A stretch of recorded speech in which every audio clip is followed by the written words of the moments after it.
Sédik Abba, bonjour. Bonjour. Comment expliquez-vous un bilan aussi lourd dans les rangs de l'armée nigérienne? Je pense que l'attaque a été minutieusement organisée par les assaillants qui rêvaient d'une vengeance sur l'armée nigérienne parce qu'elle était quand même venue il y a quelques jours au secours de son homologue du Mali et les blessés maliens ont été ramenés au Niger, même les victimes maliennes ont été ramenées au Niger. Donc il y a cet aspect de vengeance et ensuite cet effet de surprise a sans doute amené à ce bilan qui est un des bilans le plus lourd pour l'armée nigérienne depuis 2015 parce que le dernier bilan aussi lourd c'est celui qui a été perpétré sur l'île de Karamga au sud-est dans le bassin du lac Tchad où l'armée a perdu environ 70 personnes. Cette attaque contre le camp militaire d'Inates près de la frontière malienne, ce n'est pas une première. Ce n'est pas une première, il y a eu plusieurs attaques dans cette zone parce que on se souvient que la prison de haute sécurité de Koutkalé, même qui est dans cette partie de la frontière nigéro-malienne, avait été attaquée justement par un groupe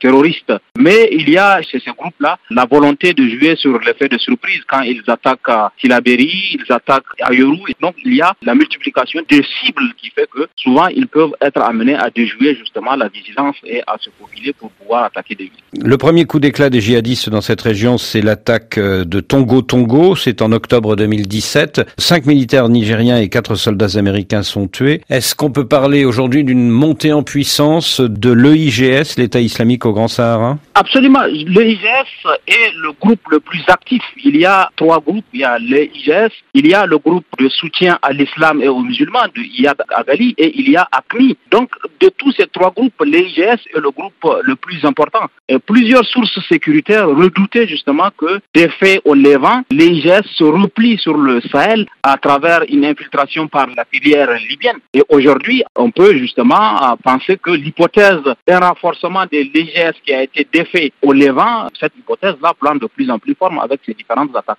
Et quel est le profil d'Abou Walid al-Sahraoui, le chef de l'EIGS?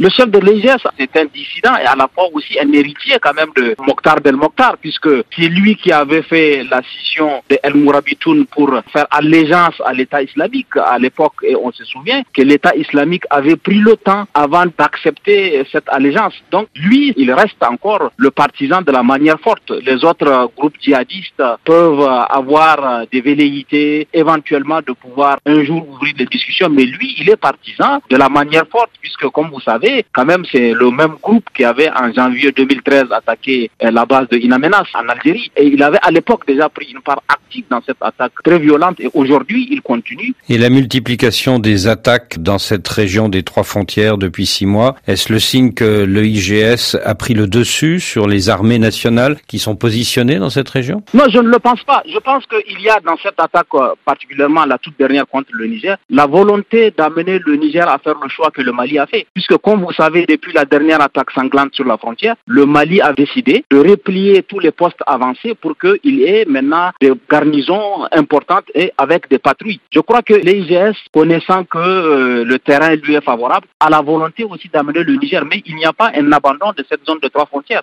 Au contraire, on sait que depuis la rencontre du 12 novembre, le déjeuner du 12 novembre entre le président Macron, le président Ibeka et Déby, il y a une décision que les forces armées tchadiennes viennent en renfort dans ce fuseau-là de la zone du G5 Sahel pour renforcer les armées du Niger, du Mali et du Burkina Faso. Au contraire, il y a une volonté de reconquête de cette zone de 3 frontières qui est pour l'instant la zone la plus sensible et il est même annoncé ce projet du changement de rapport de force dans cette zone de 3 frontières, que ce projet soit avancé et qu'il puisse même être concrétisé par des annonces très concrètes. Oui, mais si l'attaque d'Inates ce mardi a fait tant de morts chez les militaires, c'est parce que les djihadistes ont pilonné le camp à l'aide d'obus et de mortiers. Les explosions de munitions ont été très meurtrières. N'est-ce pas le signe que les groupes djihadistes disposent aujourd'hui d'armes lourdes qui leur permettent de faire basculer le rapport de force en leur faveur? Oui, aujourd'hui, il n'est pas sûr que les rapports de force soient en faveur des armées régulières au stade où nous sommes. Maintenant, la volonté qu'il y a, c'est d'inverser justement ce rapport de force. S'il n'y a pas un renforcement des armées nationales pour qu'elles puissent reprendre justement le dessus par rapport aux groupes djihadistes dans cette zone de 3 frontières, on peut craindre qu'il y ait des attaques de cette ampleur. C'est pour cette raison qu'il y a un besoin d'accélération de calendrier pour aider ces forces